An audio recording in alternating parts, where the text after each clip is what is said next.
We haven't been formally introduced. Here's the thing. My cousin and I have very different ideas about what it means to be a hero. Now it's a party. Oh, that might be a problem. You cannot give up on me.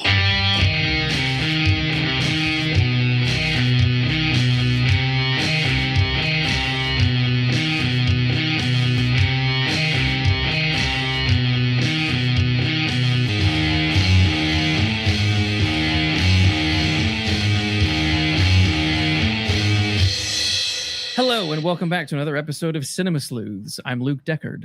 And I'm Matthew Booth. And this is a special episode of Debrief, where we are looking at three big releases. We're looking at Steven Spielberg's Disclosure Day, Disney and Pixar's Toy Story 5, and DC's Supergirl. Matt, loaded episode today. Absolutely, a lot to get through. But look, the episode, the meat and potatoes of the episode is going to be Supergirl. So we thought we would briefly talk about Disclosure Day and Toy Story 5 first. I'm the only one who saw Toy Story 5. So should I just get that out of the way now? You get that out of the way. It's good to be back. It's been too long, Woody. Oh, hey, Buzz, what is that? What? Where? Yeah, well, as a lifelong fan of Toy Story, I loved one. I saw one in 1995. I was the perfect age. I was about the same age as Andy. So when Toy Story 3 comes out, I'm again the same age-ish roughly as Andy. I'm in college. He's in college.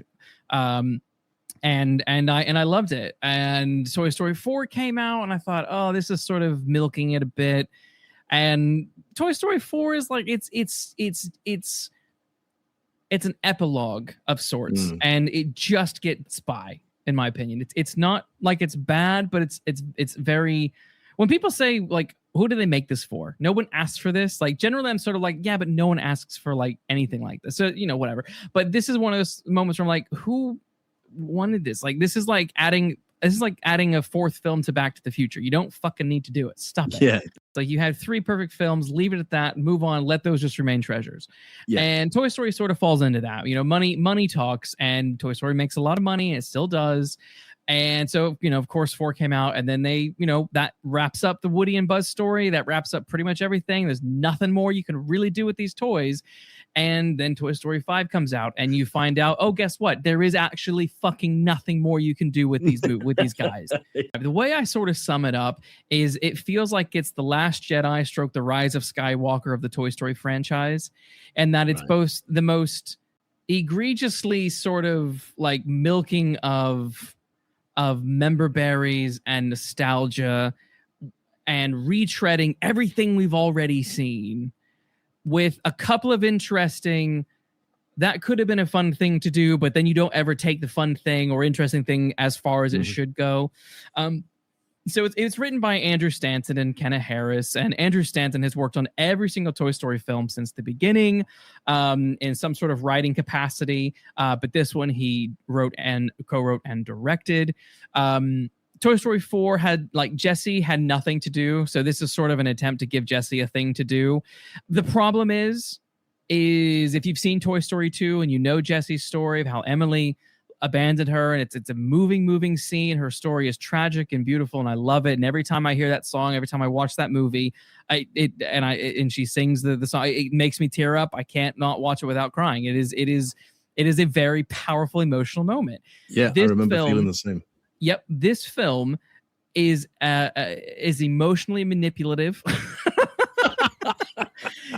It's not really deep, and it doesn't do anything you haven't already seen, but it milks the emotional angle of things, and it just doesn't feel justified. So Jessie, through circumstances that are a little bit very muddy and retconny, somehow ends up at her old childhood home, where she grew up with Emily, and her whole mission is basically to have the new kid who lives in that house come and meet Bonnie, who's her current owner, so that they can be friends, because Bonnie has really bitchy friends who are all on their iPads and not wanting to do anything but do iPad stuff. And Bonnie and, Jessie wants her to, have friends and play and be the kid she needs to be.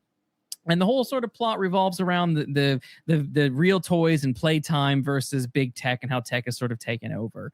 And Unfortunately, the plot is also the exact same plot as Toy Story 4, and that is the evil tech toy is not actually evil, but it's a misunderstanding.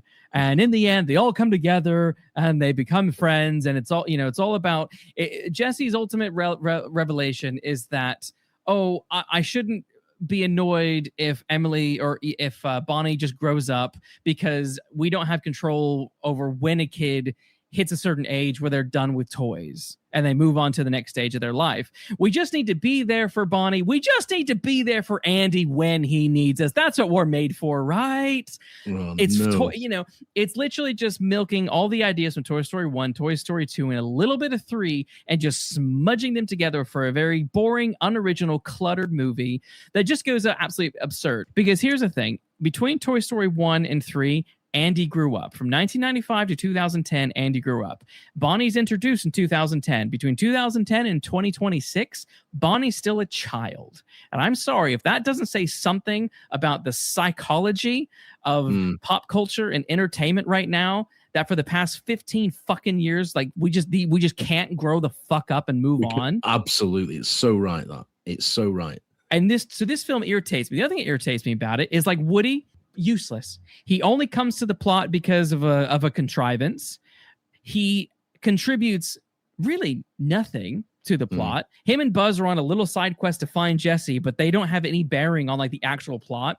They have the side characters all sort of back in the background because most of them are dead. But like they hodgepodge in Frankenstein sentences for Mr. Potato Head from the old films because the actor's dead. And their sentences is like, "Oh, hi, it's a Woody, ha ha ha." And so it's like this is just like looking at ghosts, and it's crazy.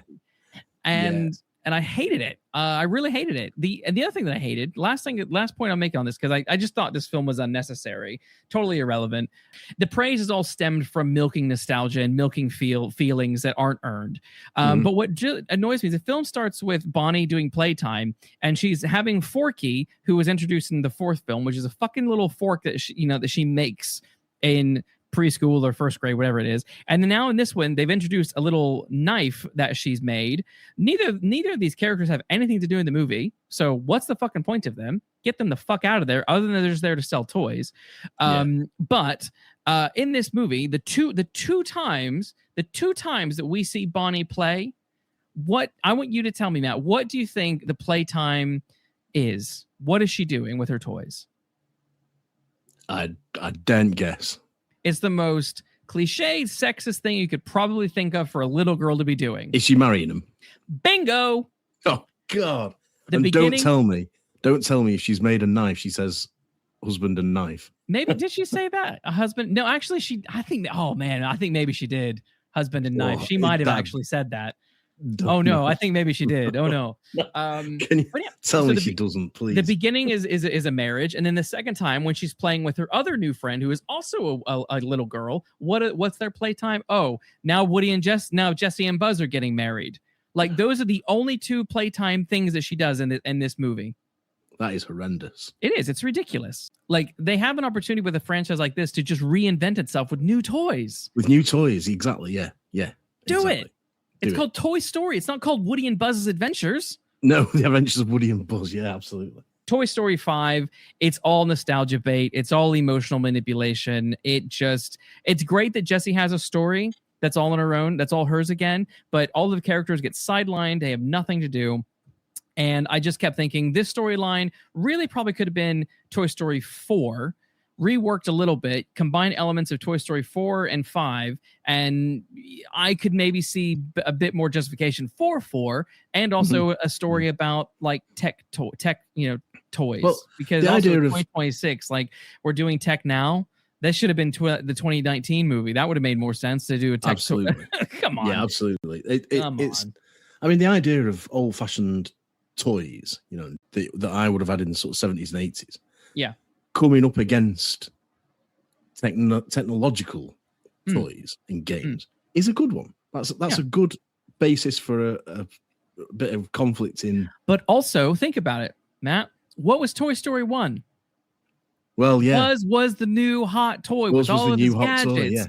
Yeah, but he's got copper wiring in there. Like absolutely. Yeah, no one wants to play with a stuffed cowboy doll. You know what I mean? Like yeah. It's exactly the same story all the way. Only he's got a pull string. Yeah, only it sounds like a car ran over it. You know? Yeah, absolutely. Like, we're doing the same fucking shit. Like, there's nothing original about this, and this is why it's emotionally manipulative. It's trying to pretend like it's presenting something new for the franchise, and it's not.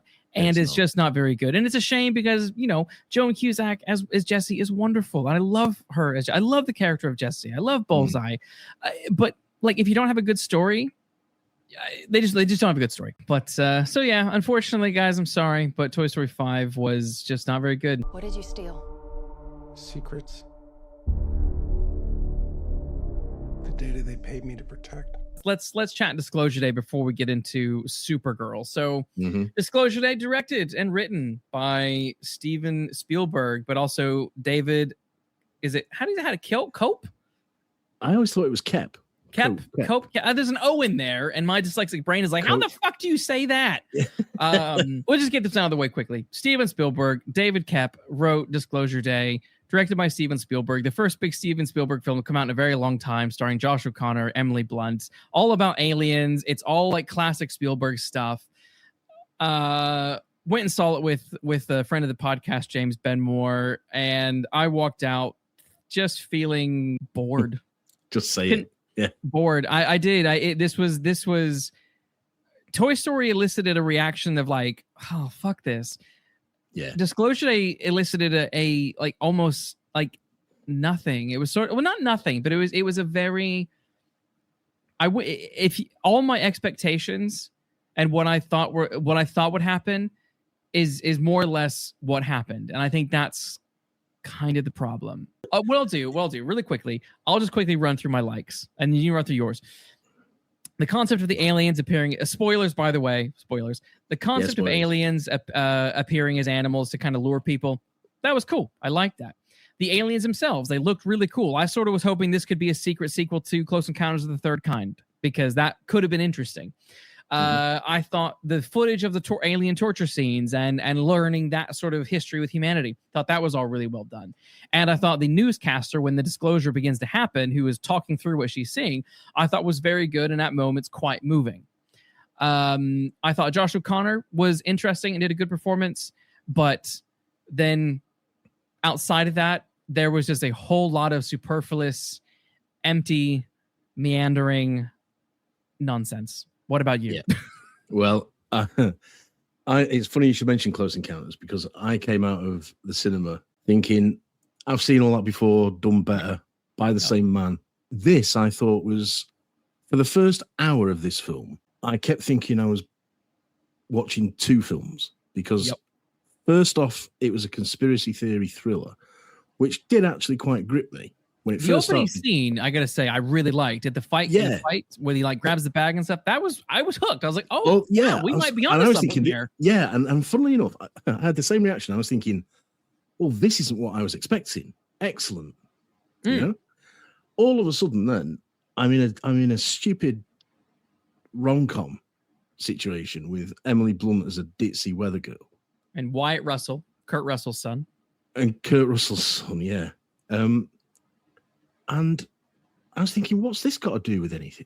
And rather than it being a good, what's this got to do with everything? As in, I can't wait to see how these two plots converge. Yeah. I was thinking, this is a real jarring interruption from what I've just come out of. Yeah. And all the time during that scene, I was thinking, now this would be I'd be really invested in this woman if I wasn't really thinking, what's happening with the car chasing and the conspiracy theory? Because I want to go back to that right now. Yeah, I think I agree. I like the Russian thing. I thought it was a funny moment. The problem that I was having, and it's the same problem as you, is that the conspiracy theory side and the Emily Blunt Weathercaster storyline are two different genres that they didn't marry well together. One is the serious conspiracy, and one of them is a silly rom-com. Yeah, and she's joking. It's funny, and like, all of the tension, like when at the beginning when Josh O'Connor is trying to get his, get the upper hand on Colin Firth's character and trying to escape, that's all really tense. Then when you have the scene where Emily Blunt and Wyatt Russell are in the hospital and she can read people's minds and they're trying to get out, it becomes a jokey hijinks.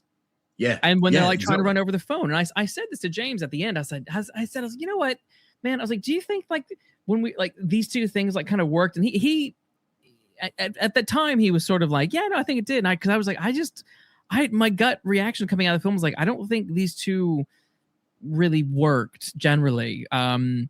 I didn't think Colin Firth was an interesting villain. I thought he was really boring and kind of motiveless. I thought Wyatt Russell's character was completely pointless. He just leaves at some point in the film and never comes back. I thought Bono's daughter, Eve Hewson, who she's so beautiful, my God. She was useless. You know, the intro of like trying the whole opening is about saving her, and then she fucks off for over the rest of the film. And then there's this thing about she has this bit of like, you know, oh, how will religious people like handle the disclosure of aliens? We shouldn't do this because all these people believe in God. I'm like, that's all she has. And I'm like, all of her dilemma could have been added to Colin Firth's empty character, because he could be like, look, we cannot. Again, the dilemma is a very like beating a dead horse dilemma for like the disclosure argument. It'll change the way humans will. Okay, yeah, we've been there, we've done it, move on. We all want Star Trek to be real. We bring us the aliens.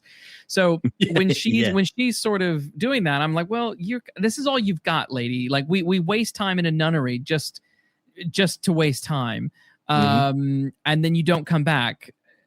Okay, but if you gave that dilemma to Colin Firth to be like, this is why he's so dogged about stopping people because of the irrevocable, because one of the point that James made was like, actually, I would have thought, because the whole thing is like the disclosure day will bring Earth together, and he was like, I would have thought it was like the opposite, because in the background of this film is like a threat of World War III that is so pointless and adds nothing to the film. No.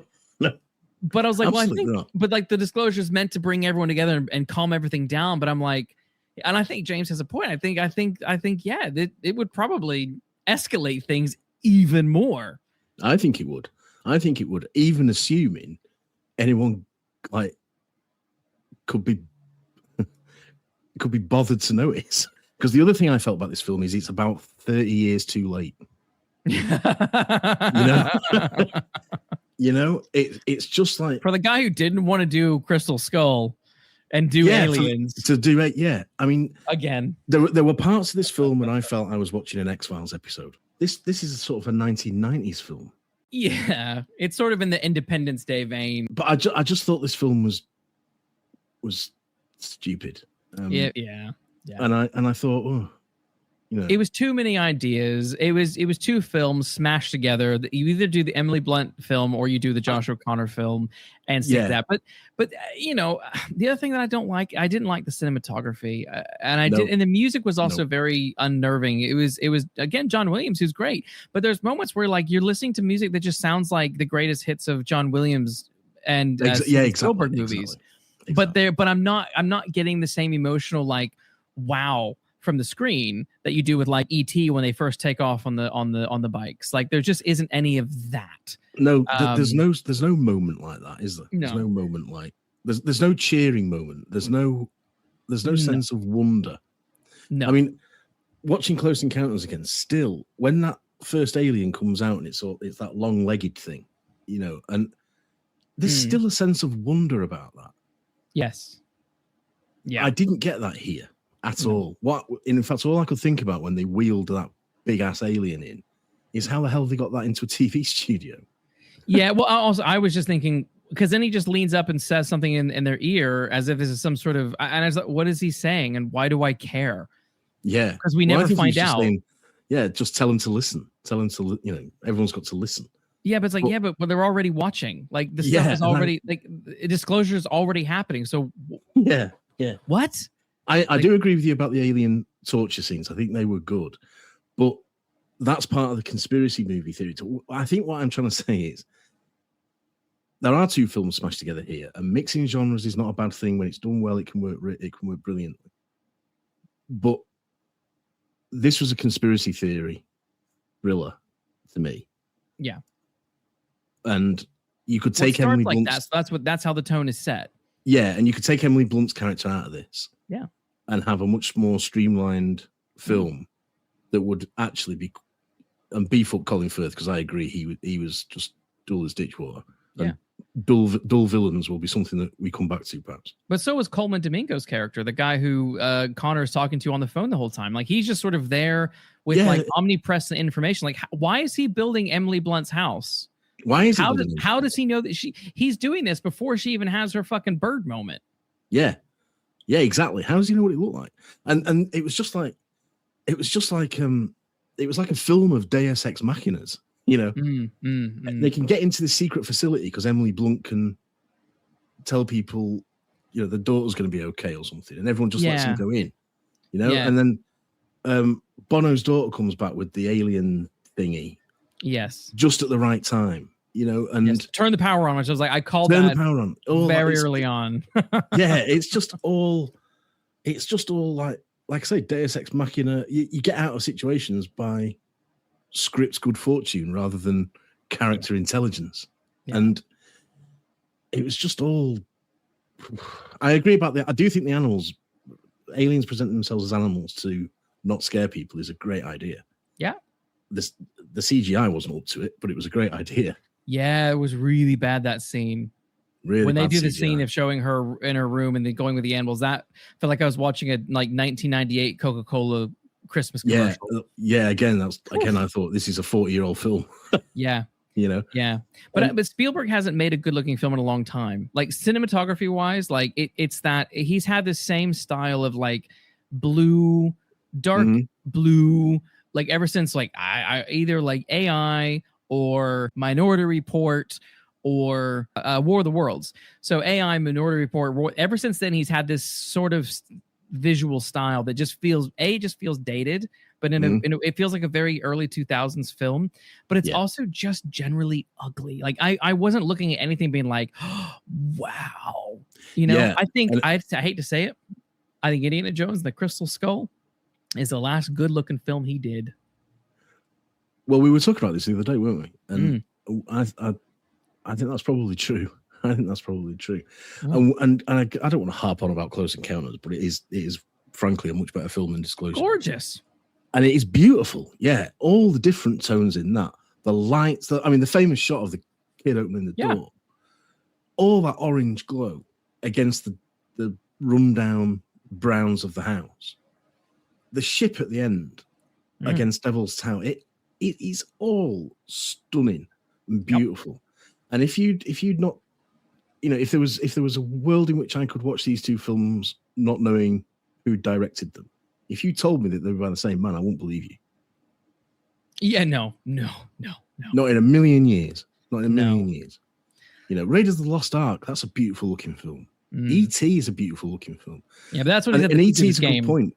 So, the what, sorry? That's when he was at the peak of his game, though. Like I said, he hasn't done anything good looking in this century. Well, that goes back to the same point that more or less we've seen all this done by him better. Yeah, you know, and in the end, after 2.5 hours, I just thought, well, what was the point? Yeah, it was a disappointment. I was hoping for something. I wasn't hoping to like have my mind blown. I wasn't necessarily looking for the next Close Encounters. I was sort of hoping for like a secret sequel to Close Encounters, because like imagine if Richard Dreyfuss is the one who is inside that thing at the end, you know, and this is like, and that boy is like somehow maybe like Josh O'Connor could like somehow be related as like a grandkid or something. I don't know. I had to work out like how that would work timeline wise. But like there's ideas. Well, there's another idea. Yeah, I mean, take Emily Blunt out of it, and I'm not dissing Emily Blunt. I think Emily Blunt's great, but I don't think she's needed in this film. The character isn't needed in this film. Have Richard Dreyfuss come back from space to say you lot haven't moved on. You lot haven't learned, and I've seen things you people wouldn't, yes, believe. You wouldn't believe. And tech ships on fire. yeah. And have Richard Dreyfuss come back, and people commit him, because they think he's mad. Yeah, that would be a far more interesting film. If the Disclosure Day was the fact that a man was taken 40 or 50 years ago by aliens, and now he's back to, and at the end of the movie he comes back as part of the disclosure. That would have been a cool thing, but anyway, we're rewriting the movie. We are rewriting the movie. Sadly, I wasn't a fan. Sadly, I wasn't a fan. No, I can't say I was, and I won't be racing to watch it again. Now it's a party. Oh, that might be a problem. We haven't been formally introduced. You cannot give up on me. Well, I think it's time for the main event. Yeah, yeah. The meat and potatoes, as you called it. Yes, Supergirl. I want to know what's your takeaway? What's your takeaway on Superman 2025? And did you have any, I don't know, anticipations going into Supergirl as a result of seeing Superman 2025? Easily answered. I thought Superman 2025 was missed opportunity. Bear with me. And I did have expectations going into Supergirl along the lines of, I hope it's not as stupid as Superman. What about you? I think if I were to really sum up my problem with Superman 2025 is that it is a film without any identity. Yeah, and I have to say, I think that is in some ways going to be one of the problems that I have with Supergirl. But I also will say that I enjoyed Supergirl far more than I enjoyed Superman, because at least Supergirl generally has a flawed but coherent plot. Yes. And she is the hero of her own movie. She is also the hero of her own movie.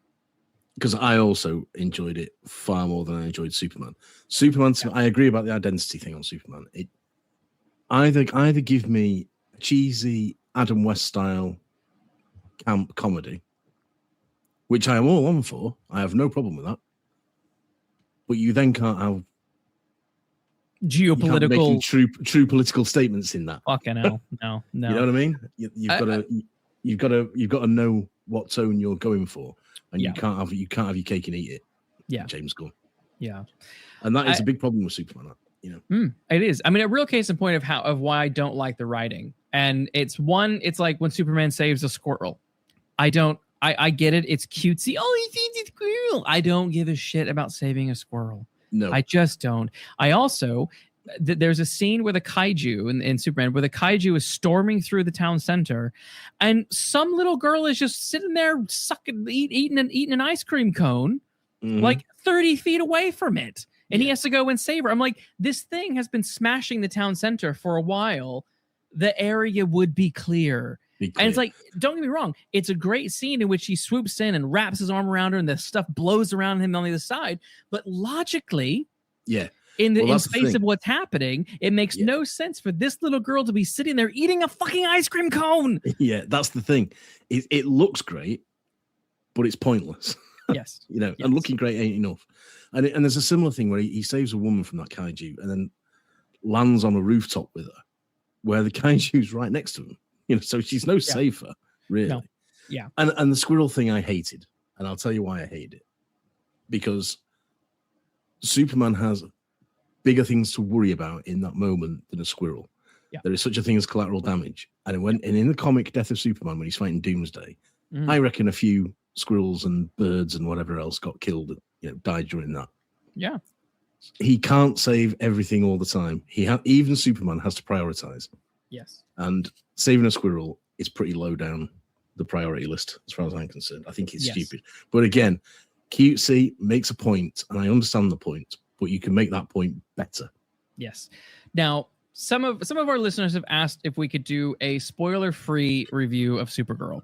So I do have one written, and I will run through it very quickly now so that you can have your spoiler-free review, and then for when you've seen the film you can come back. So for me, the spoiler-free review is that Supergirl is a very mid movie, and that is a take that has been out there since it's sort of come out. It's not as bad as what people say. There's some really hyperbolic reviews out there that are like, this is the worst. I think Variety says it's the worst script they've ever seen. And I'm like, well, clearly you never saw the original Supergirl movie from the 80s, because that is literally dog shit. I would say if I were to compare this to another comic book movie, I would say that it is something like an X-Men 3 The Last Stand or Wolverine Origins level, in that it's messy. Like, the story is okay. A lot of the characters end up being a little bit flat. The editing isn't super great, There's no real kind of character arc. It's a little bit clunky. But its biggest problem is that Supergirl, like Superman, has no real identity. Visually, musically, this is a James Gunn movie. I know that Craig Gillespie is the director, but everything about this is just Guardians of the Galaxy. It is Guardians of the Galaxy meets Mad Max meets John Wick, and repeats the same problem of the whole. Everything is about needing to go and save crypto. Yeah. But the caveat of all of that is I do like Milly Alcock. I think I like her portrayal of Kara. I like the Krypton. There's Krypton stuff in here that I think is really good and handled really well. So that's sort of my general non-spoiler review.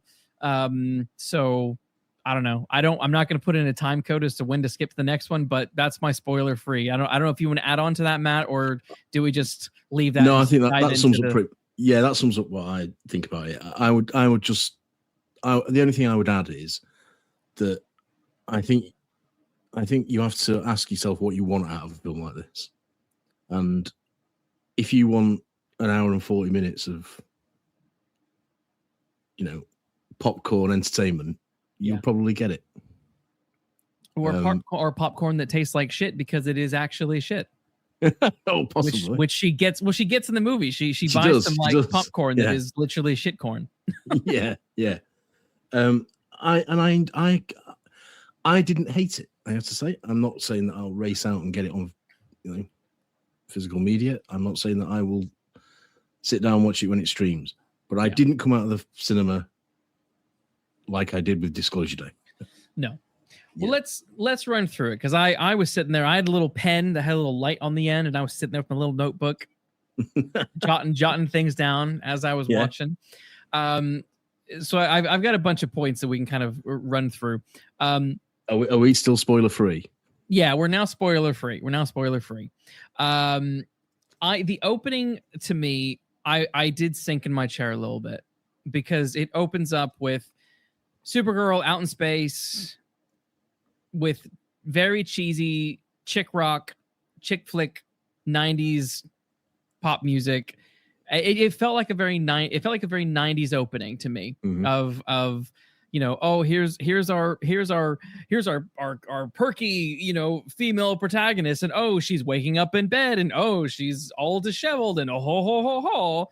It just felt like it was a mixture of this is very 90s, felt very dated, but also the music and the text of the in the titles felt very Guardians of the Galaxy and Thor: Love and Thunder like. And really, right out of the gate, I was like, okay, this film, as I said, has no identity. I am not watching anything original. I am looking at, that looks really good in that film. That was cool in that film. Let's just do all that here, and people will love it because people love that kind of stuff. It's like, okay. Yeah. And there's a particular instance in this film where I really thought it was inappropriate. Yeah, we'll get there. We'll get there, because I think you probably know what I'm talking about. Is it the end? At the end. We'll get there. Save that. That. Fuck, man. And and in the 90s, it was fun, and it was new, and it was interesting to see a film where you could buy the soundtrack and it'd be like having a greatest hits, or a sort of, collection of songs from artists you admired. Now I think it's just like you. I thought, doing this again. Well, the problem is that it's James Gunn. And it's like, well, this is just Guardians of the Galaxy. It's not even you're picking different types of songs or anything like that. You're picking the same types. This is just Guardians of the Galaxy. Everything is an old song from when he was a kid and a teenager and a young adult. Like that's all you're getting. And again, I know this is a Craig Gillespie film, but nothing about this says this is the director of I, Tonya. Nothing about this is the director of Cruella. Yeah, it might have Craig Gillespie's name on it, but who's pulling the strings. Yeah. It's the same idea. So let's look at Kara, the character of Kara. I I don't know about you, but it was for me a bit like Superman, where like you're just dumped into the middle of some action where it's like, oh, 30 years ago, a boy was sent to Earth. 3 months ago, oh, 3 minutes ago, blah, blah, blah. Here it's just like, okay, well, she's out and about, she's partying, she's depressed. Why and why do I care? I don't know how long she's been on Earth. I don't know what her role is on Earth. I don't know what her role is as Supergirl. I don't know fucking jack fucking shit about this character who is meant to be leading your film. Yeah. Absolutely. And also, what the fuck are you doing? And I get it. Supergirl, Woman of Tomorrow, that this is based off of, that starts like that. But kind of sort of. When we meet Supergirl, she's in a bar and, she ends up helping. She meets Ruthie in a bar and they go on their adventure together. But this is like Superman is expecting you to just accept Kara as Supergirl because Supergirl is a thing that exists in the world. In our real world is a character that exists. So you just accept it and move on. And what we tell you is happening is what's happening. And you just don't ask questions and you just accept it. Whereas as we dive into the Woman of Tomorrow, it at least goes into some history as to why things are the way they are. Whereas here, all right, I have no home, I have no people. All right, thanks for telling me, movie. It would be great to have seen some of that. Yeah, absolutely. Because she tells that to Clark. She tells that to Clark really early on in a message. Or in like a phone call. And I was like, well, that's pretty rough to say to your cousin who you clearly had some history with because you're both wearing fucking Superman outfits. Hello. But to tell him that he doesn't know what it's like to know what she's lost. Well, he's lost his whole planet. He's lost his whole family, just like you. What the fuck are you talking about? Yeah. But what would have been interesting is Kara lands on Earth. She meets some guy who's apparently her cousin. But you know what? Sometimes family can be just as distant as a stranger. Just because you're related doesn't mean anything. And if they were exploring that aspect, that could have been something. Yeah, absolutely. I mean, I would have liked to have seen more of Superman, but ironically enough, because I think he's better in this. And I would have liked to have seen some of the argument that leads to her thinking she can't be on Earth.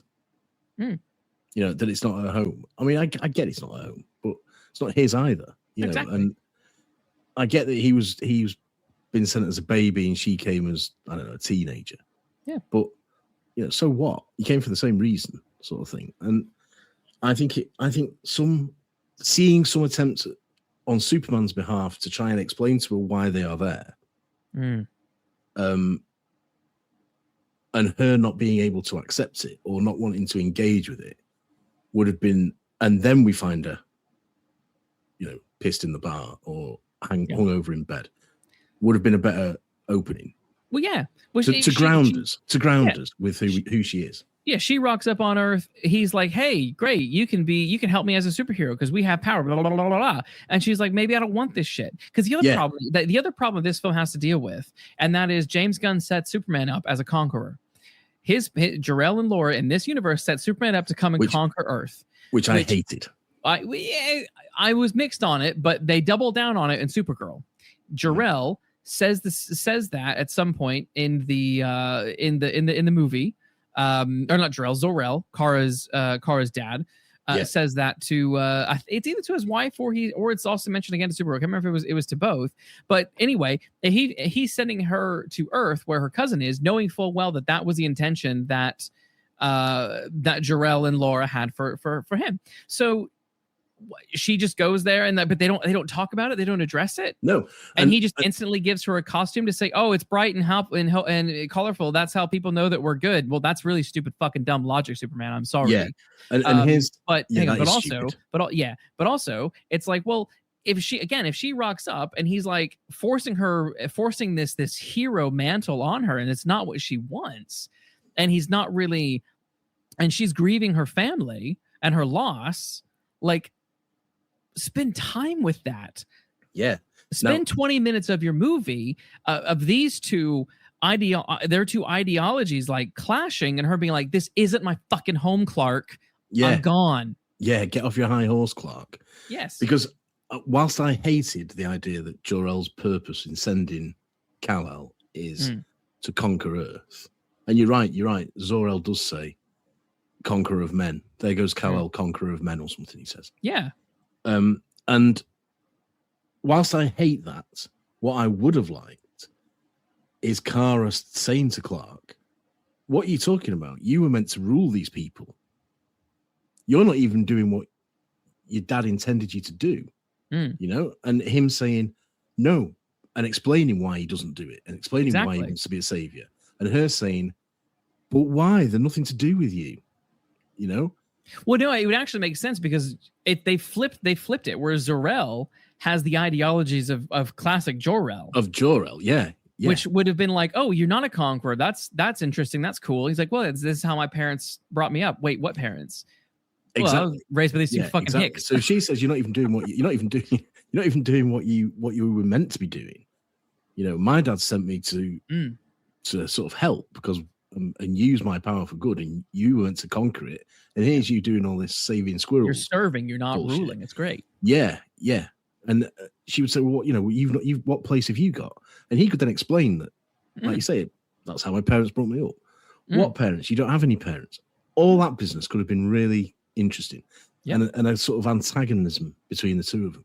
Yeah, that forces her to say, "I'm done with this," as people do. I'm done with this, Clark. I'm off.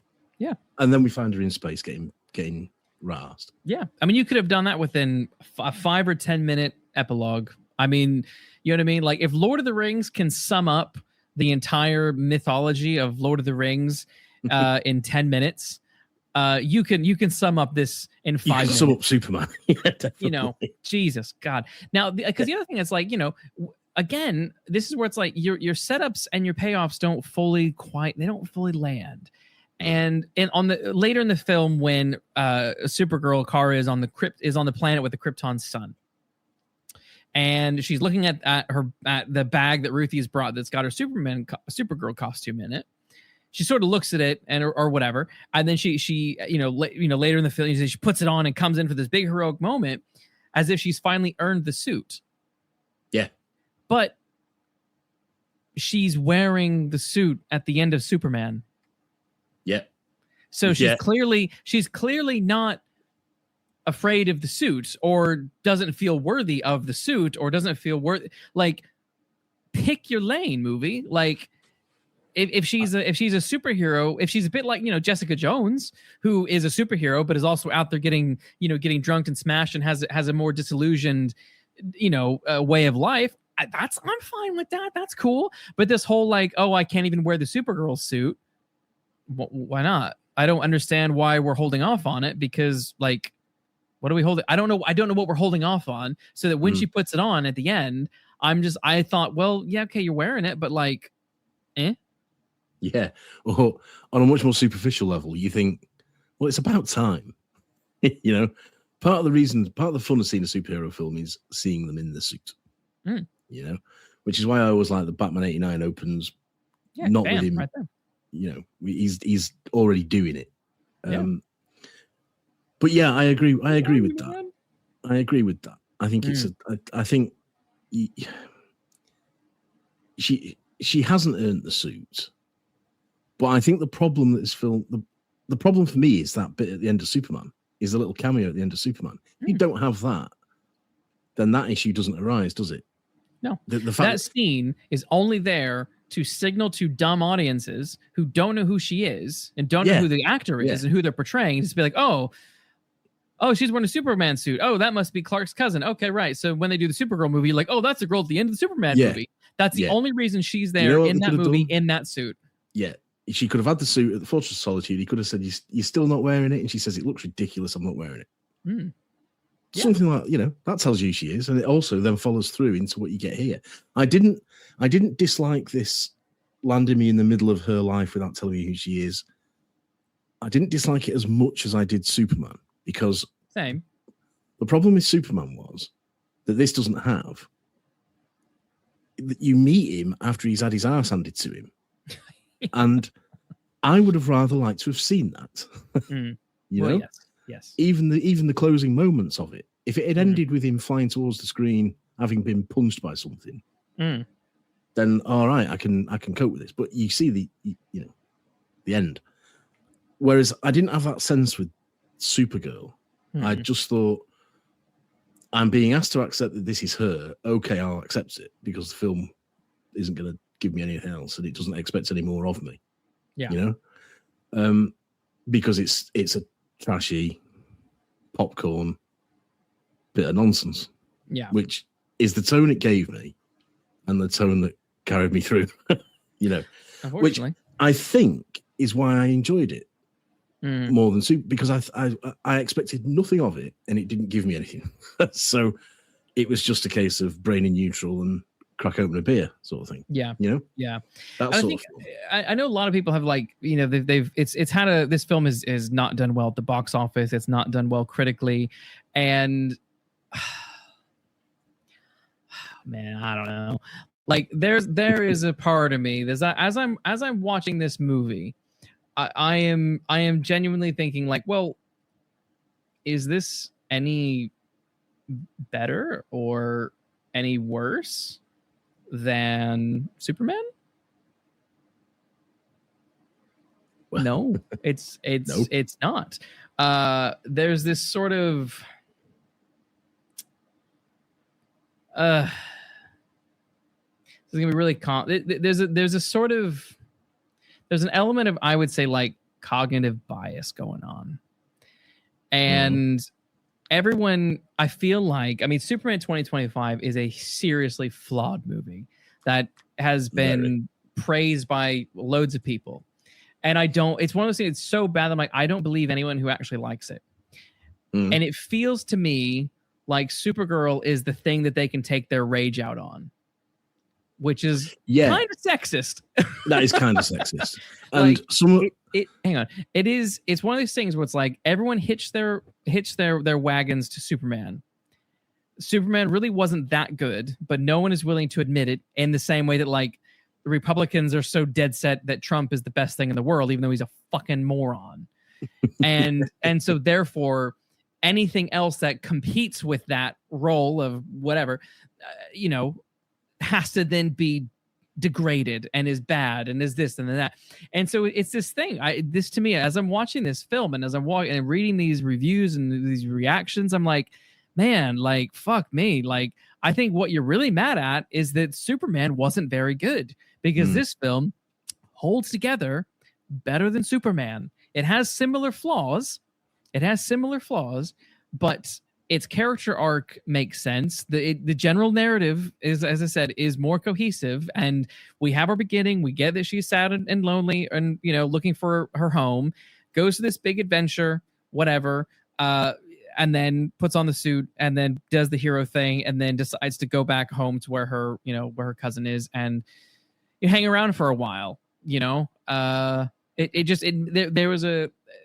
It tracked better than whatever the hell Superman was doing, which is just sort of anything and everything, and suddenly being in a parallel, in a dimension, in a prison, and blah blah blah blah blah. Yeah, absolutely. Superman had no story. Superman was a collection of scenes strung together. Yeah. At best, you could say that Superman's story was Lex Luthor wants to badmouth him and turn people against him. Yeah. Well, that's a concept, not a story. Yeah. But Supergirl has a story, and it's a very simple story. It's a very simple story, but it has one, and instantly, it's better than Superman because it has a story. Yeah. You know, some of it's told clunkily, but, you know, this isn't a great film, but I enjoyed it more than I enjoyed Superman. Yeah. You know. Yeah. Because there was at least something for me to latch onto. Yeah. And that was her and her journey and her story. I don't give a shit about the dog. What I care about is her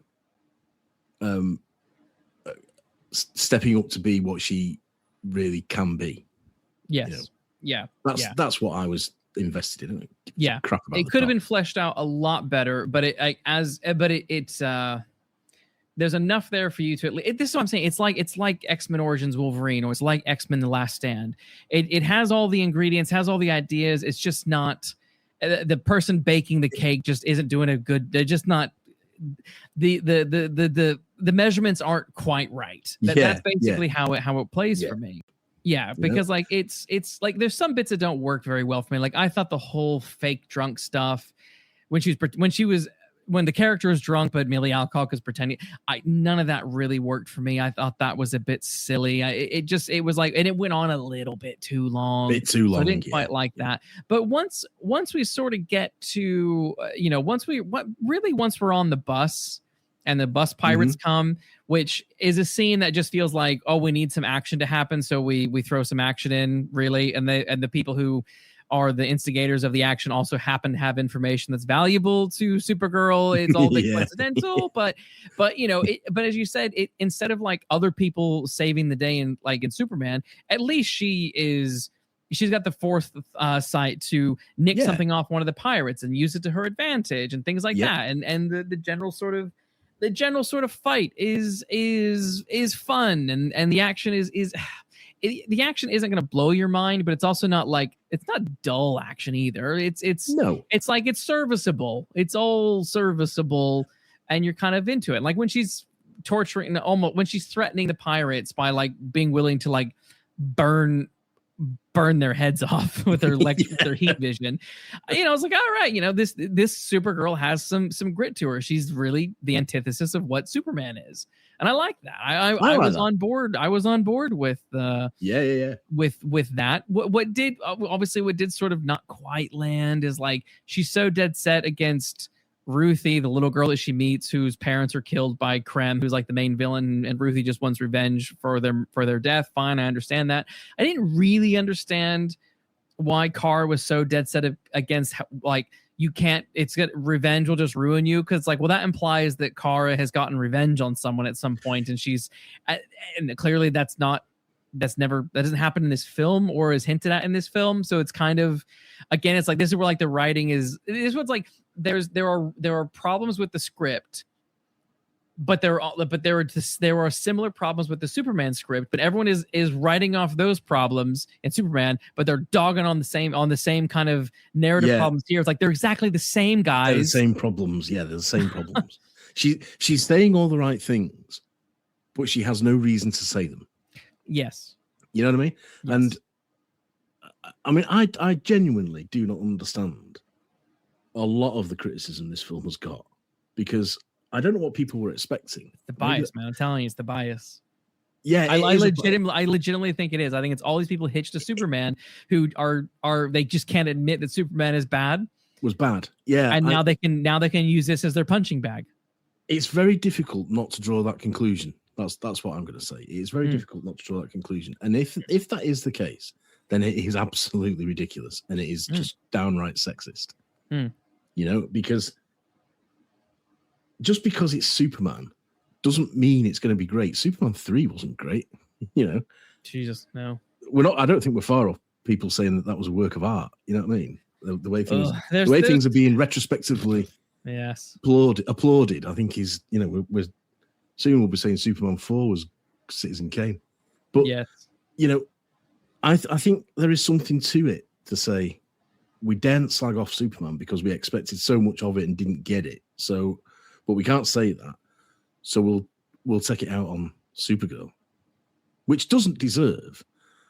I mean, this is not going to set your world on fire, this film. This is not going to win any Academy Awards, this film. Mm-mm. This is not going to revolutionize cinema or even the superhero subgenre of cinema. But it sort of does what it says on the tin, and it gets you through a couple of hours. Yeah. And what did you expect it to do? Yeah. You know what I mean? I'm not a Supergirl comic book reader. I never was. So I have not read Woman of Tomorrow. I have. This is a pretty faithful adaptation. That was going to be my question. Of the general story. It's more or less give or take some cuts and minor changes here and there, but it's as adaptations go, it's like that's how you would probably adapt it more. So that was going to be my question, because some people can get very precious about adaptations of their favorite book, comic book, whatever. I mean, the Sherlock Holmes world is full of it. And it if this was a terrible adaptation of your favorite Supergirl comic book, then I can understand you hating it. Mm. But if it's not, if it's a fair representation of that comic book, then what is the problem? What on earth is the problem? Yeah. And when there's no obvious critical problem, you do have to sort of stay. It's a personal thing and it's an emotional thing, and then you go back on the side of bias. Makes no sense to me. Exactly. Makes no sense to me. No. Now, why is everyone so worked up about it? Bonkers. Well, again, because they don't like Superman. They just can't admit it. Just can't admit it, yeah. Well, we'll tell them Superman was bad. Yeah. Now, this is better. Yes. Now, I think we should talk a little. We can talk about the ending a little bit now, because there's a big action ending where she puts on her suit and she's facing off against Krem, and she's trying to free. They're stealing a lot from Mad Max. Krem in the books is not like a sex slaver. He doesn't have women enslaved in sex trafficking. But here I guess he does, because they just need you to know how bad he is. So they do that here, whatever. But but they're also called the Brides, which is exactly from Mad Max Fury Road. Like, it's the exact same thing, and it's all happening on a desert planet. It's all mad. Like, I just whole time I thought, oh my god, this is Mad Max. What are you doing? Okay, but in the big climactic moment where she's fighting Krem, saving Ruthie from who's been abducted, and having some help from Lobo, she finally puts on her suit. We have the big suit moment, and there's this big moment where like she's breaking and blowing up and breaking into ships and fighting people and all this kind of stuff. And there's all this slow-mo action, and what everyone's calling like one of the a needle drop is the term that is being revived at the moment, I guess. But this was like being heralded as like one of the worst needle drops, and I do have to admit it pulled me out. And when they're having this big action scene and it's slow-mo action and stuff, and then you get this cover of Jimmy Eat World's The Middle, which is a fantastic early 2000s punk pop song. But the cover is this slow, melancholy version. I just thought, wow, any excitement that was happening on screen, like, it's a bit like Toy Story, where the only imaginative play for Bonnie is getting married. Yeah. Your big dramatic action sequence is some woman's cover of Jimmy Eat World that is slow and sappy. Yeah. Which goes back to that opening being very 90s chick flick. Yeah, absolutely. And I thought, what the fuck are you doing? It really, because I think there's a place for, wham bam CGI fight scenes. But I was sort of going along with it, quite enjoying it. Nice seeing Kara do her thing. It was good. And then it all stopped. And it really, really pulled me out. Yes. Because what I really wanted was a rousing, orchestral, heroic theme that I think she deserved. And I didn't get it. I got this, and I don't like this style of editing in fights where everything goes into slow-mo and, the whole... Again, it's a very dated thing. It's like, all right, well, now we're 2009's The Watchmen. Worked in The Watchmen, 300, really whatever. Yeah. I don't like any of that. And I didn't like this choice of song was just... It's a great song, but it's the wrong version. Yeah, well, and again, as I say, wisely placed, popular music can be a powerful tool to a movie soundtrack. This was not properly placed. It wasn't properly chosen by the sounds of it, and it wasn't properly placed. I just thought this is really knocked the wind out of me. If the film had opened with that version while she's a bit like humdrum, and then ended with the Jimmy Eat World version, that would have been a nice symmetrical, bookend that kind of would have solidified. Oh, I was a bit so sappy in the beginning, a bit sad and whatever. But here I am ready to fucking kick ass. with with some punk rock music. That possibly could have worked, but not who this. slows down? Who slows down the hero's moment? Well, yeah, exactly. And it's like, well, you didn't do this with Superman, but you're going to slow down the chick version? Yeah, exactly. Bonkers. I mean, nobody's, the chick version. Yeah. No one slowed down, Batman taking down the Joker in The Dark Knight. And he never had the toys pretend to get married, but Bonnie has to do it. Bonnie has, yeah. No one slowed down Tobey Maguire catching that train in Spider-Man 2. You know what I mean? Right. It's just mind-blowing. It's baffling to me. It's baffling. That choice, that stylistic choice, was baffling to me. And I read today that it happened at the last minute. They did it at the last minute. I read they tried 45 different songs. That's what I read. Was that on social media or an article? It's been in the news. Yes, 45 different 45 songs. That's ridiculous. Whoever is in charge of the music doesn't know what the fuck they're doing. and to sit there and think that was the version that worked for you, I'm sorry. What were the other 44? Whoever said that was the one that worked, you're not good at your job. Yeah, because what the hell did they reject? What were the 44 they rejected if that was the right one to use? Yeah, and it's not just the choice of song; it's the placing of it. Yeah, it's the placing of it. This is the climax of the film. This is what everything should have been building up towards. Yeah, and it stops dead. It dies a death in its, the minute that happens. You're watching the biggest action sequence, but it's all killed because you're listening to this slow mo action with a slow song. Yeah. All right. Way to deflate your ending. And so this is where it's like script wise, action is fine. Acting and action is it's nice to look at what I'm looking at. It's all clear and fun and whatever, I guess, but it's just completely deflated. And for me, I like Milly Alcock a lot. I first saw her in House of the Dragon, where she is just fantastic. And I also feel bad because she's been through the ringer with this movie. Online, all the fucking little dweeby incels are like, oh, she's super ugly. They should have cast so-and-so who had big tits to be in the movie. I'm sorry, in no world is Milly Alcock unattractive. She's a very beautiful absolutely woman. Ridiculous. Like, she's good, she acts well, except for the drunk stuff, but that's not even her. That's probably more the director than anything. But like, she is a good actor, and I bought her in this role. Here's the thing: I don't like this movie really. I don't hate it. I don't like it. I don't love it. I'm just sort of okay with it. It's like I said, it's like X-Men 3. It's like the Wolverine Origins. It's like neither of those are great movies. Well, sometimes I rewatch them for a laugh or whatever. But I would happily see Milly Alcock's Supergirl in a second film. So would I. Just get a different director, get different writers, and get James Gunn is just not the right guy to be managing the DCU or co-managing it. Absolutely, because again, this had no identity. It just drove me nuts. Yeah, I agree entirely. I think she was one of the reasons I enjoyed this film was that she was carrying me through it. And she is great in this. And I when you consider what she's working with, and to a certain extent working against.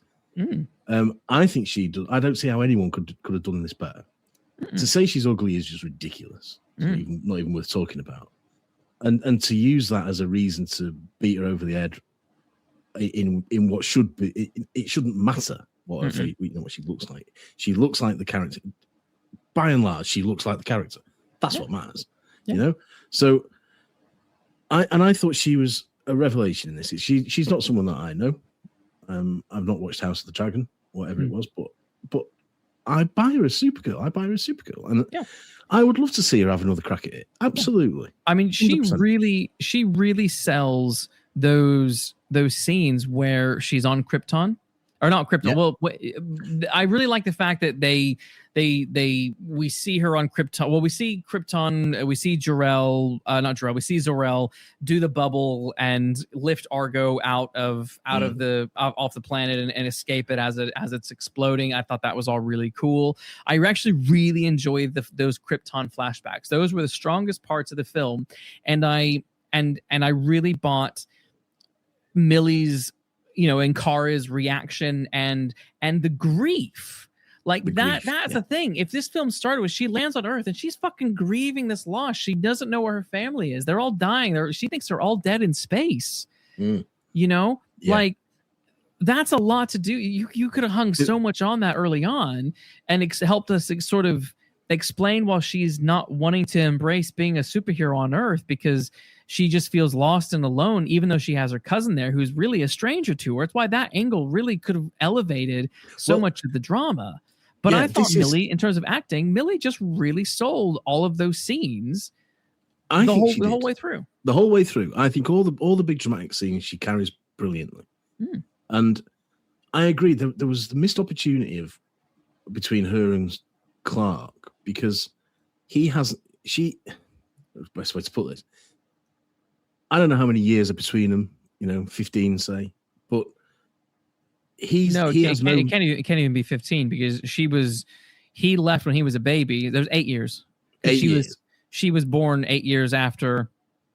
So apart from what he's, told in the Fortress of Solitude, Clark has no knowledge of Krypton. Clark has been brought up as a human. She has knowledge of it. She remembers it.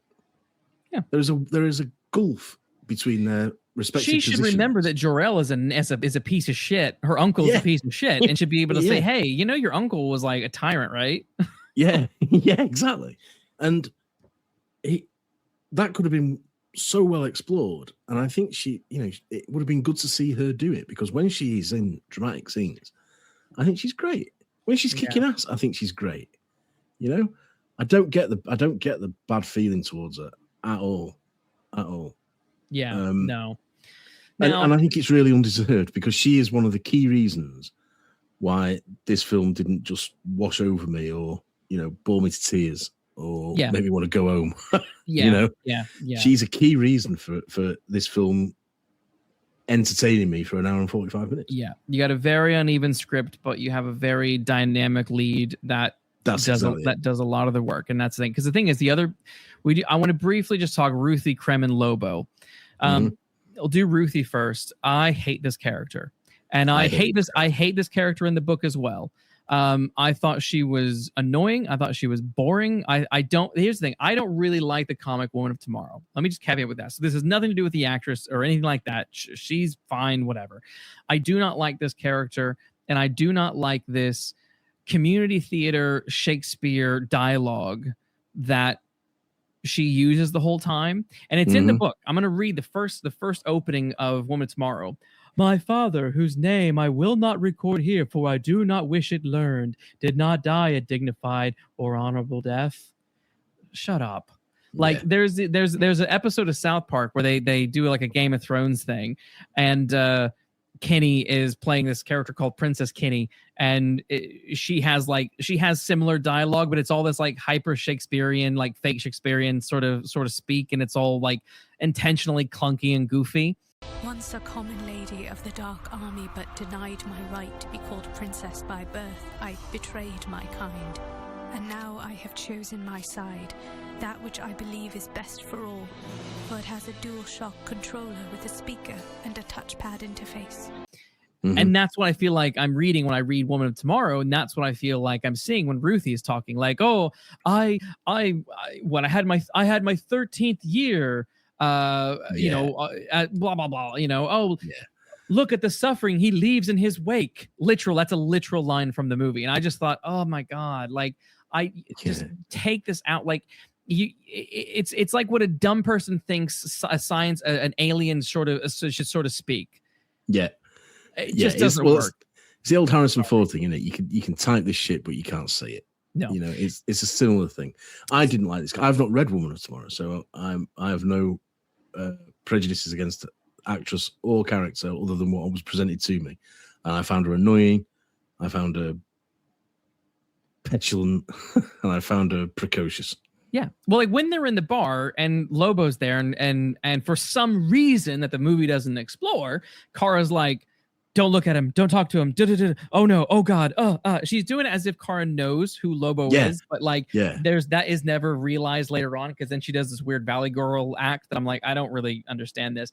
But like Ruthie just like, I'm gonna go talk to him. She's doing that like annoying, like Vi Wasarsky You know, when the annoying kid thing. Absolutely. But the biggest problem that I have with Ruth is she doesn't accomplish anything. She's just instant, like, I get it. Her dad makes weapons, so she's good at that. But she's also like good at sneaking around and getting like going through shafts and stuff. And like, well, what is? I don't understand her skill set. I don't know who she is as a character. All I know is her parents were brutally murdered in front of her, and then she rocks up to a bar wanting someone to go hunt them down.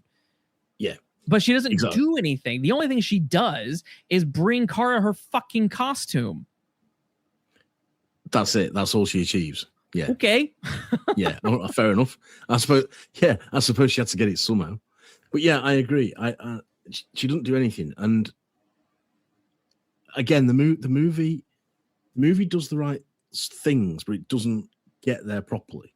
It doesn't set them up properly. So it's perfectly viable at the end for Kara to say to Ruthie, when they're saying goodbye, for her to say, "Come on, then we'll go and have one last sort of night out," or whatever it is they do, and to show that they've come together, that they are now friends when they weren't at the start. That's right. That's obviously how it's got to end. But the film doesn't show them bonding. No, because in the book, the positive of the book is that they actually have to spend a lot. There's no like ticking clock in the way there is with this. They have to spend a lot of time together. Oh, right. And she's actually quite savage. Like she doesn't know how to like. She doesn't like bathe. Like there's like a scene where like Kara has to be like, you need to like wash your hands when you use the bathroom. Like there's sort of like kind of like the story of Woman Tomorrow is good, but the writing, because Ruthie narrates the whole book, and the story is good, but the narrating just is hard to stomach. But there are these moments, these learning moments where she is learning something from Kara, and that I think some of that can be quite sweet. There's none of that here. There's no time for any of that here because we've got this forced 72-hour ticking clock. So you're like, all right. So I connect with Kara. I connect with her backstory. I do not connect with Ruthie. I do not, her parents were killed. Her parents were killed by, Mr. Evil McEvil. Like Krem is just so caricaturous villain. Like when he's sitting there and he's like, "Is that pie?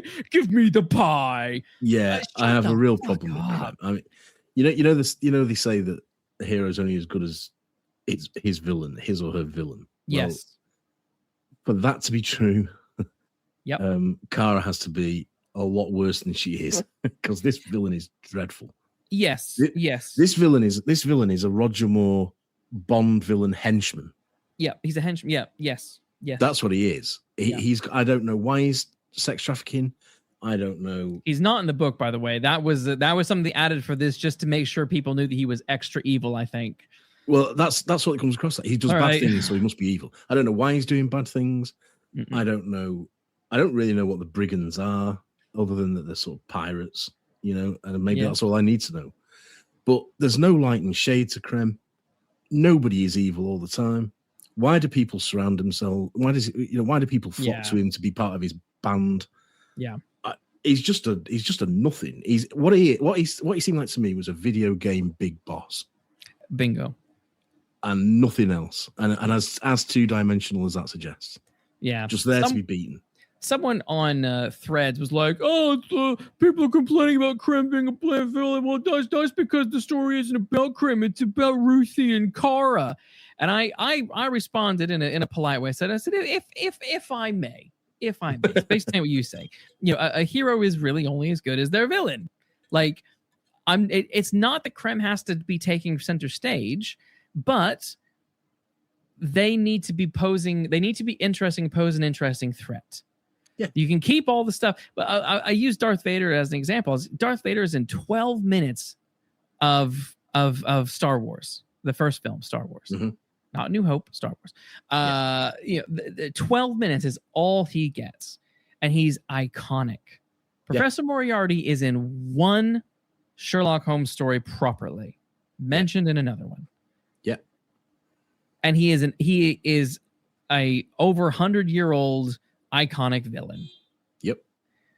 They don't have to be in there long enough, but they do have to be interesting. Hannibal Lecter and the space and time that is devoted to them in the story has to has to be so impactful that you understand why the hero needs to stop the villain.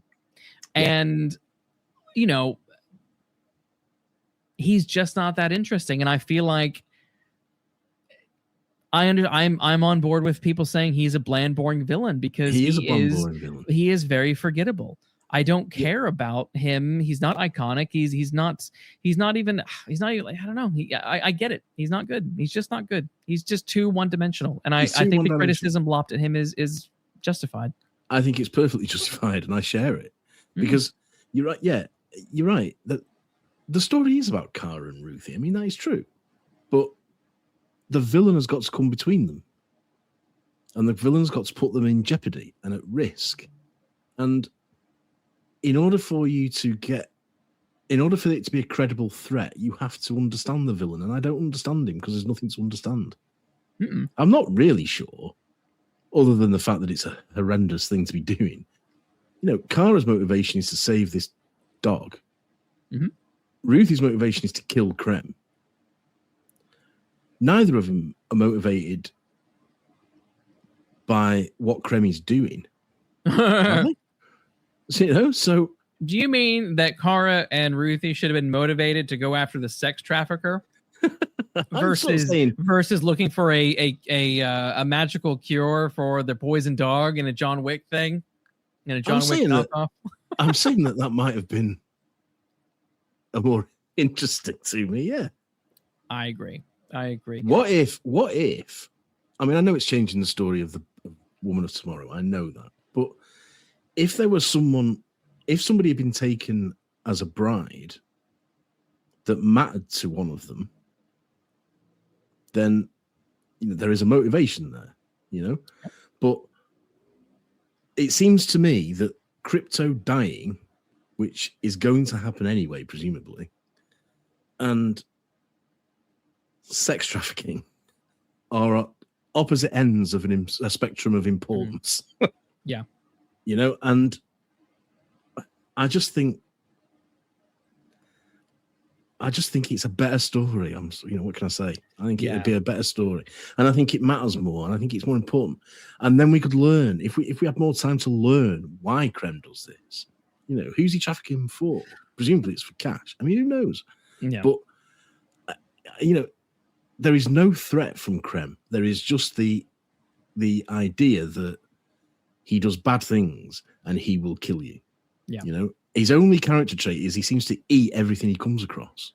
You know, whether it's pie or a dish full of maggots, whatever. Yeah. Just ridiculous. Lame. It's so bland and lame and stupid. Yes. No, it absolutely is. I was not on board with him at all. I thought it was very, very boring, and not funny. I always got the impression that all the time he was on screen that they wanted him to be one of those villains that you can laugh at. You know, like they wanted him to be like Christoph Waltz in Inglourious Bastards. Yeah, or Alan Rickman in Prince of Thieves is what I was thinking. Yeah, sure. And he's neither of those. Nope. Because the opening scene of him going into the house is more or less like almost basically is Inglourious Bastards, isn't it? Yeah. Christoph Waltz goes in the house. Does he eat food or does he have a drink? I can't remember now, but it's like literally the same. He sits at the table. It's the same sort of. He does the same thing, yeah. Same thing. It's like, all right. Again, it's like, where is this movie's identity? Where is it? Stop showing me things that I've seen before. Like, God, and done better. It's like Disclosure Day. We've seen this.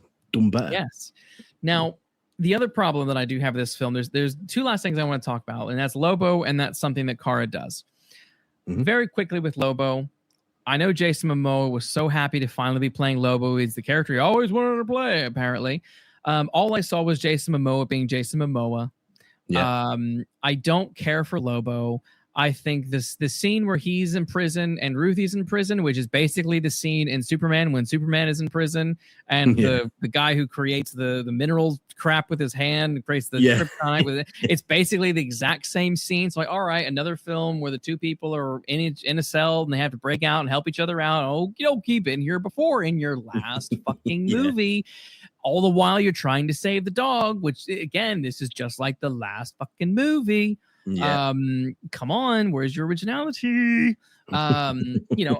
His dialogue was all video game. Oh, now I'm mad. This little shit. It was. It was all terrible dialogue. He didn't bring and people are like, oh, but he was originally Tom King really wanted him in the book. I don't really give fucking shit about that. He's not in the book. He can be in this. I don't care if he's in this, but he doesn't connect with Supergirl. He doesn't connect with Ruthie. They don't become a trio.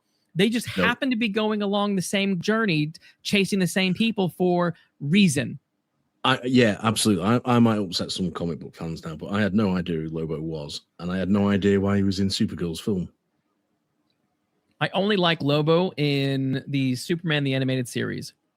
He's in a couple of episodes, and it's the only time that I'm like, oh, okay, cool, yeah, I get it, fine, I'm done. But he a little Lobo goes a long fucking way. Yeah, I just kept thinking, why is he muscling on what should be Kara's moment? And I was like saying, I want Kara to be sent to the stage, not this goon. Who's this? Yeah. And you're right, Jason Momoa, God love him, but it's just the same. It's the same. He's just doing Aquaman, who was also just Jason Momoa. Like he's a bit like The Rock, where The Rock just plays The Rock, and Jason Momoa just plays Jason Momoa. Yeah. This is just Aquaman on the way to a Kiss concert.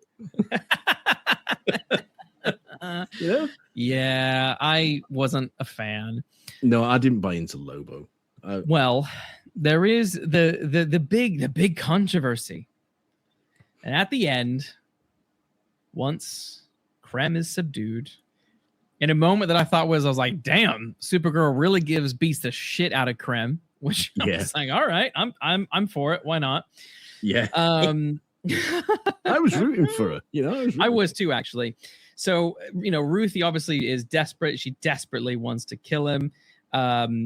She says, she's like, no, I won't let you do it. In the comic book, I think she like sends him to the Phantom Zone or something like that. I think she sends Krem to the Phantom Zone for ages and ages and ages. Anyway, she's standing over Krem's body, and she's ordered Ruthie to go away, and then she just plows a sword into his gut.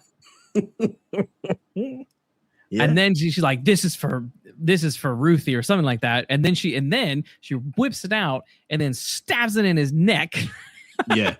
Well, first of all, she says, that's for my dog. It's the first one for my dog. Okay, the first one for my dog. First one's for the dog, and then it's for Ruthie. Yeah. Yeah. And then she's like, the next one's for Ruthie. I was like, holy shit.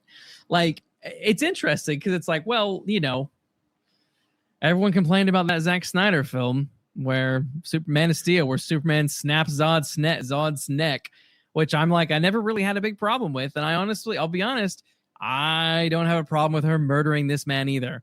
I don't have a problem with it. I really don't, because he is a piece of shit. He is evil. He is evil, Mr. McEvil face. But like, if there's ever a character that a villain that deserved to like die, but you don't feel anything for it. There's no retribution. There's nothing for this particular guy. Like, death is the only conclusion. No one cares that Batman shoots a big wire around a big gargoyle and lets Jack Nicholson fall to his death. Exactly. I had no problem with this. I think, I don't really understand what the controversy is. Well, there's arguments like, oh, well, Supergirl would never do that. Would never do that. Now, the thing is, the ending of Woman of Tomorrow, the comic, I'm going to spoil it. Krem gets taken out of the Phantom Zone, and he's like, oh, all these years I've been, and like Ruthie is an old woman, and Supergirl comes back to see her, and he's like, oh, I'm so sorry for everything I've done. Oh, Ruthie, I'm so sorry. I beg you for forgiveness. And then in the comic, Ruthie's holding a cane, and you just see a silhouette of the three of them, Ruthie, Supergirl, and Krem. The scene is that her cane is in the air. Krem is being flung backwards, and there's clearly like blood splatter. So it's almost like Supergirl stopped Ruthie from killing her in her young age, but then let her kill him in her old age when she's about to die anyway. And then he lies there on the ground. He's holding his head, and then his hands fall down, and he's He's just someone lying there on the ground. Some people say that he's not dead. I'm like, there's no way to read that. He clearly just got killed. Ruthie just bashed his head and he just died. He just bled out. It's just what happened, in my opinion. So him dying seems to, I read that into that comic. I don't care what Tom King says. Like, that's when I look at those panels and I interpret, that's how I interpret it. She hit him in the head and he's dead.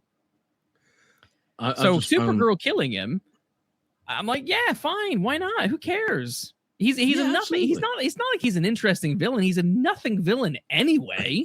Well, there's that. So why do you care so much? Oh, that's right. Because you don't like Superman 2025 and you're angry about that film that had a stupid ending between Superman and Lex yelling at each other like a couple of bitches. Yeah, absolutely. You're really mean, Superman. I don't like you because you're super powerful. Well, I'm just a guy trying to get by. Yeah, Shut the fuck up, the pair of you. God. Yeah. Well, that was the problem with Superman in Superman, that he was just a whiny old whinge bag, you know. And the fact that Supergirl took Krim and beat the shit out of him, unlike Superman, who Krypto had to be the one to go and flail Lex Luthor around. Like, at least Supergirl was proactive. Yeah. And God. And I don't, people who say Supergirl wouldn't have done that, like, the character that I've just watched for an hour and 40 minutes absolutely would. Yes. She's not a paragon of virtue like Superman. No. She's an angry woman, an angry sort of young woman who's angry at the world and angry at herself and angry at her cousin and angry with this piece of shit who no one really cares about.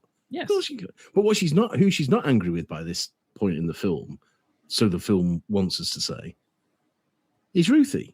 And she won't let Ruthie corrupt herself, but she's willing to be corrupted. That's pretty heroic, I think. Maybe it's the hard-boiled side of us, Matt. I don't know. Maybe it is. We like these flawed characters. I'm like, I am on board with what she's doing. I don't need her to be. Again, my favorite characters in comics are people like Daredevil, Jessica Jones, people who do Rorschach, people who maybe do... Maybe it is the noir in us. Maybe it is the noir in us. Because to me, assuming the responsibility and the consequences of what Ruthie wants to do, you know, assuming those on her behalf, and killing Krem herself means Kara makes a very heroic decision to me. Yeah, you know, she takes on all that responsibility. She's not a wimp like Batman and Batman Begins, where he's like, I'm not going to kill you, but I'm not going to save you either. Yeah. At least she's willing to plow the sword. Yeah, at least she's got the guts to say what she's going to do, because Batman absolutely does kill Liam Neeson in that film. Yes, exactly, exactly. So compared to Kara, Batman's a coward. In Batman Begins, at least. Before everyone starts attacking us, we're just making fun of Batman Begins. In Batman Begins, and I don't mean he's a coward, you know. I'd take it back. But yeah, I absolutely stand by that decision that she kills him. You know, because, like I say, to me, it's a heroic step. It is not, you know, it's not. It's like the Zack Snyder one, you know, where what else can he do in that situation? Well, exactly. I've never had a problem with Superman snapping Zod's neck. It makes sense with what's happening narratively. You see the pain on his face as he does it. You understand the moment. And I think this also understands the moment. What jars for people possibly is that Superman is so fucking bubblegum. And then you get this movie that is sort of, I think it was Scott Mendelson, another film critic and box office pundit guy who I really like, and he's a lot of interesting thoughts. Sort of says this film feels like a hangover from the Zack Snyder verse. And it's like, I kind of get it, because this is definitely darker in tone. And that ending is very brutal and grim, and is something you would have seen in that. And it's definitely the antithesis of what we saw in Superman, where it was just all bubblegums and fucking lollipops. And this film tried to be a little bit grittier, but I guess people got to bitch about something, and you know, they can't admit that they don't like Superman, so they gotta complain about this.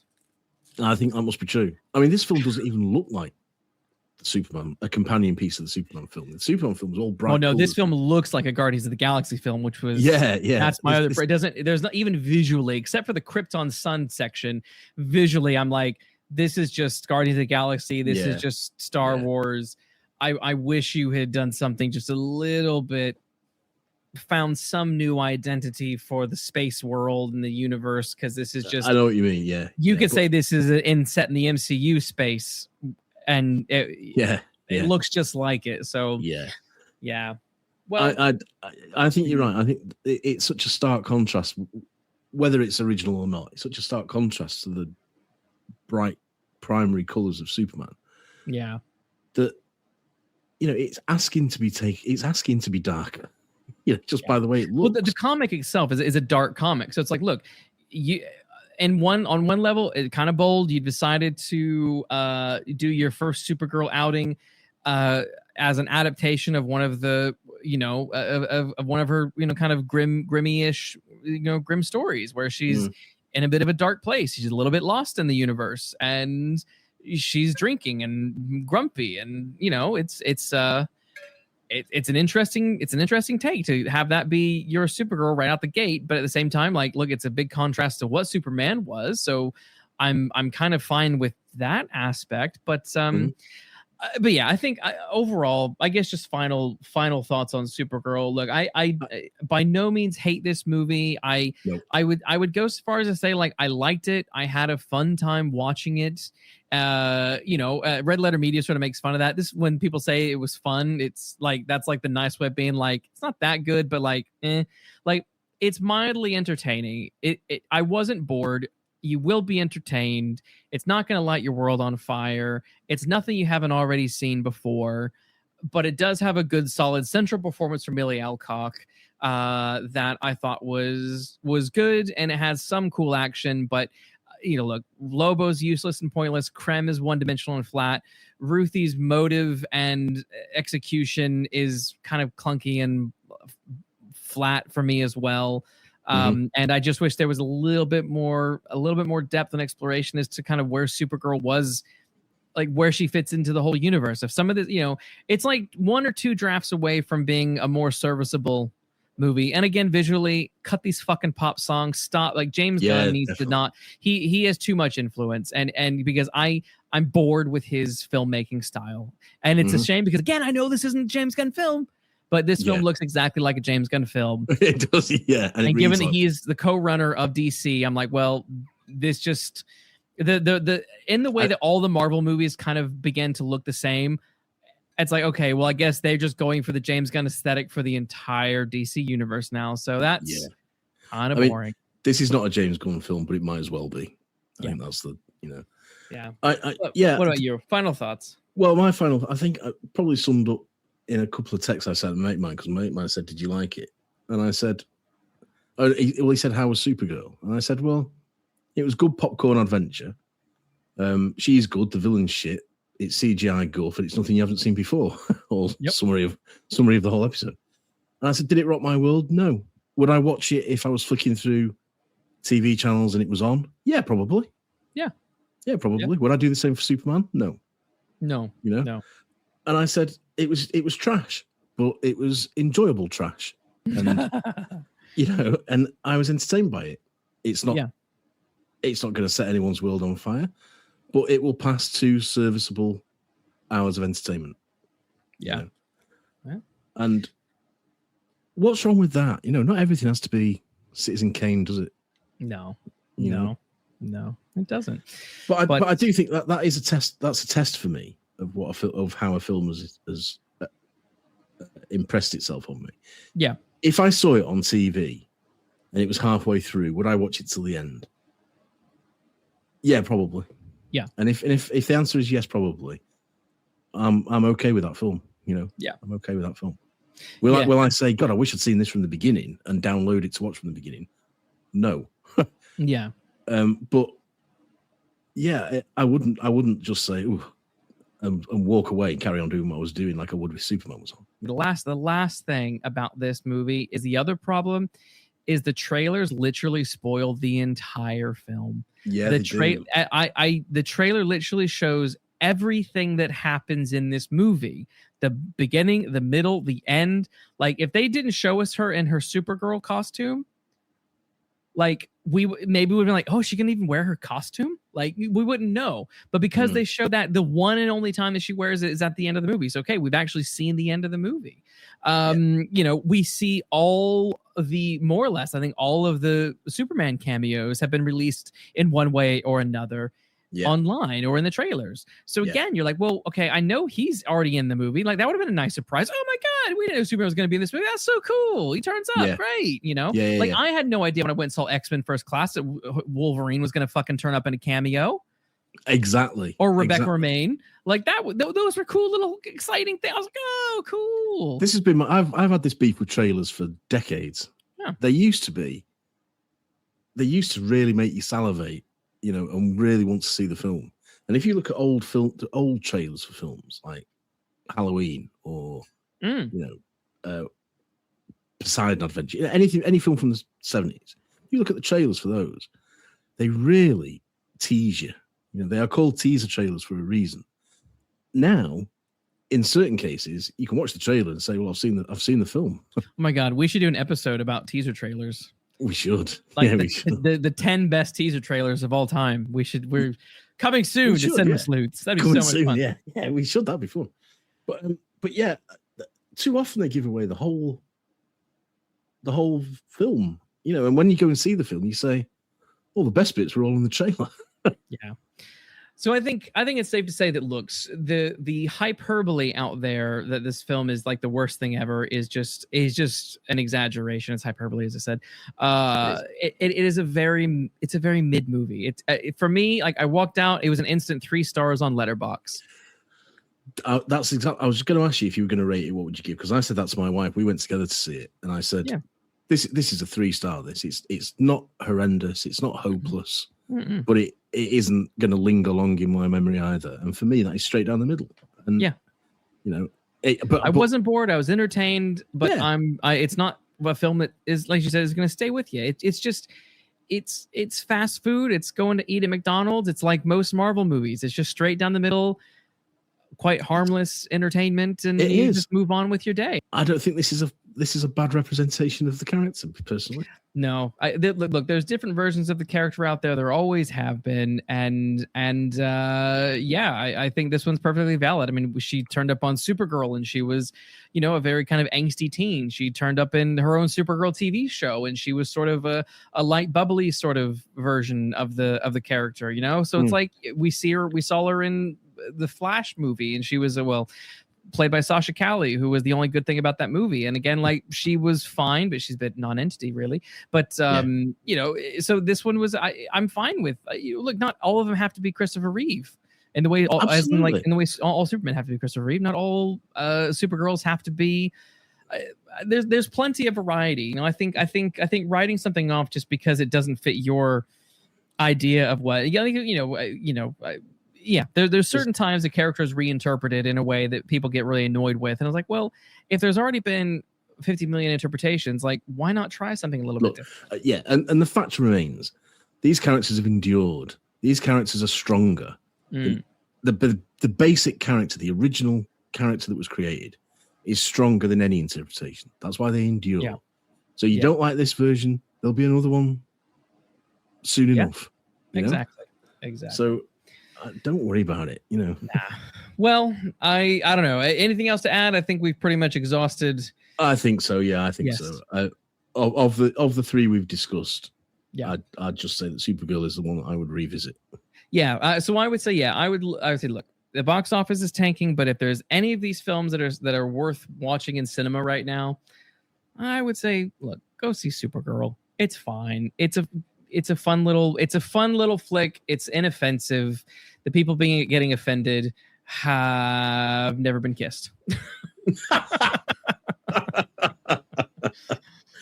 What a way to end. In it. But hey, with that, we can file these things. We can temporarily file these away because maybe one day in the future we'll do a bigger deep dive. But I don't know if we'll ever have anything more further to say about Supergirl than what we've already done. No. But at least for now, these investigations are over. But hey, we'll be back next week with another case. So in the meantime, take care. Walking down those mean cinematic streets.